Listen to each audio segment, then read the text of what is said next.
Today is part 6 of Psalm 119, and as always, I pray the Holy Spirit gets this to the right person at the right time. Starting in verse 89. Your word, Lord, is eternal. It stands firm in the heavens. Your faithfulness continues through all the generations. You establish the earth, and it endures.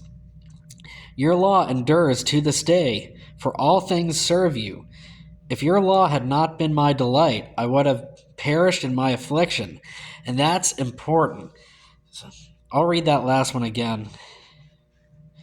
If your law had not been my delight, I would have perished in my affliction. Basically, we need to delight in the Lord, have the joy of the Lord.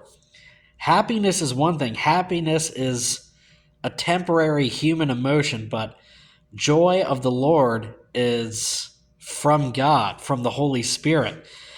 Joy of the Lord, how do I put this?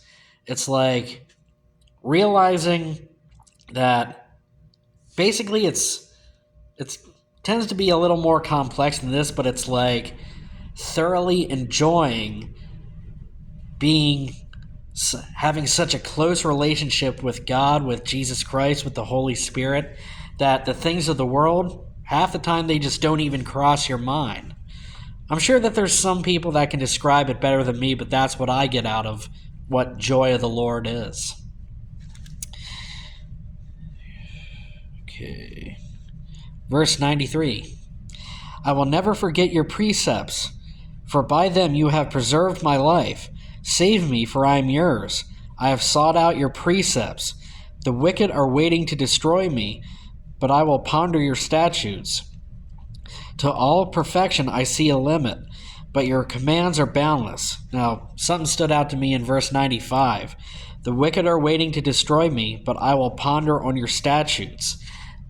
That's biblical meditation. Biblical meditation is if there's something in the Bible or something that the Holy Spirit tells you, or somebody who's serious about Christ tells you something and it really sticks out to you, keep that in your mind and pray about it, think about it, because if there's something biblical that's standing out to you, there's a reason for it. God has a reason for it, so keep that in your mind, whatever it may be, and pray about it, and sooner or later God's going to reveal to you why that stood out to you, to your spirit.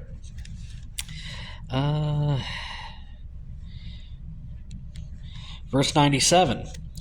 Oh, how I love your law. I meditate on it all day long.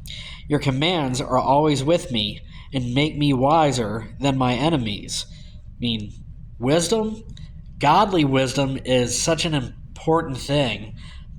There's so much wisdom in the Bible that if you apply it to your life will improve in some way, shape, or form.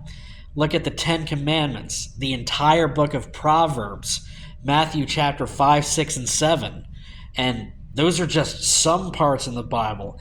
There's plenty of wisdom throughout the entire Bible.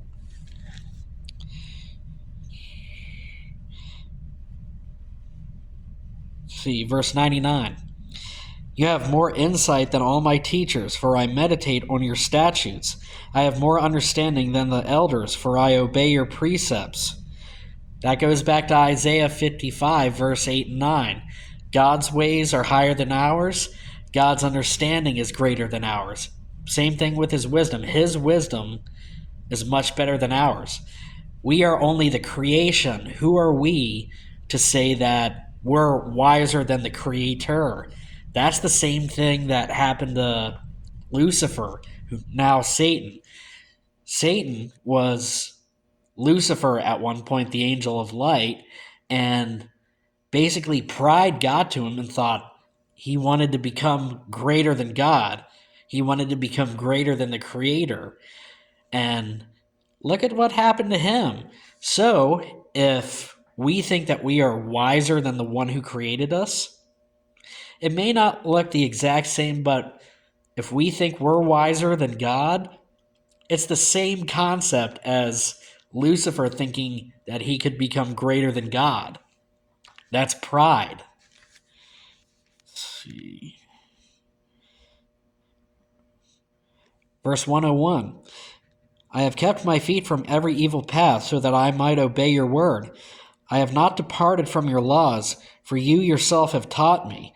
How sweet are your words to my taste, sweeter than honey to my mouth.